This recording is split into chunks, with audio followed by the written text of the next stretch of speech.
Assalamualaikum warahmatullahi wabarakatuh. Selamat pagi Miss, perkenalkan nama saya Kamila Rosviana Valenta dari Prodi Pendidikan Bahasa Inggris dengan NIM 2505020003. Di bulan Oktober ini diperingatinya sebagai Bulan Kesehatan Mental Sedunia karena diperingatinya setiap tanggal 10 Oktober. Saya akan membuat video yang berjudul tentang how I take care of my mental health as a new university student. Hal-hal yang membuat saya merasa stres, cemas, dan kewalahan sebagai mahasiswa baru, yaitu tentang kelas, tugas, adaptasi.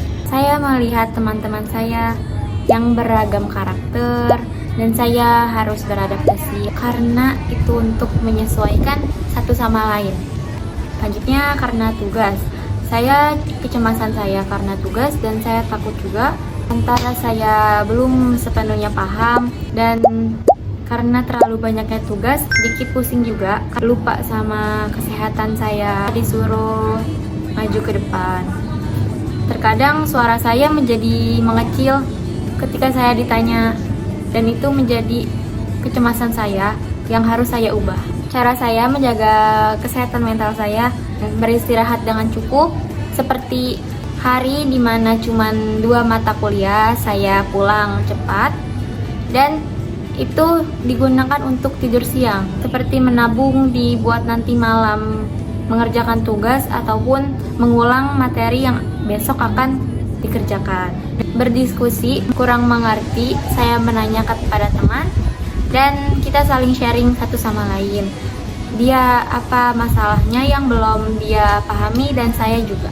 Ketika saya belajar, saya sudah merasa bosan dalam membaca buku ataupun belajar di rumah, yaitu sambil mendengarkan musik atau menjeda dulu selama 10 menit atau kurang dari 10 menit. Itu untuk merefresh otak kita juga. Pelajaran yang saya dapat tentang menjaga kesehatan pikiran, yaitu agar tidak mudah capek ataupun terlalu memikirkan hal-hal yang berat.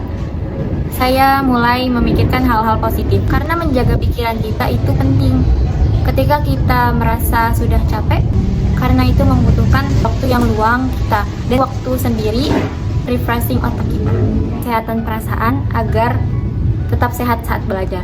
Contohnya seperti jangan memikirkan hal-hal yang membuat kita sakit hati, dan tidak memikirkan hal-hal yang membuat kita emosi. Kita pikirkan hal-hal positif. Ketika kita sedang belajar, perasaan kita harus fresh dan tidak merubah mood kita menjadi jelek atau buruk. Perasaan kita harus kita ungkapkan ketika seperti sesi curhat kepada teman, keluarga, guru kita sebaiknya kita cerita, karena kita harus berbagi keluh kesah kita, membuat kita sedikit lega ataupun tenang. Sudah lelah, saya meminum banyak air putih karena itu untuk menetralkan tubuh kita juga, karena kesehatan mental merupakan fondasi bagi keberhasilan seorang pelajar, dan kita harus menjaga keseimbangan antara belajar dan merawat diri kita. Ketika kita belajar dalam keadaan damai, senang, dan tentram, ketika kita menerapkan ketenangan batin, kita akan menciptakan lingkungan yang nyaman. Cukup sekian yang dapat saya sampaikan, kurang lebihnya mohon maaf. Wassalamualaikum warahmatullahi wabarakatuh.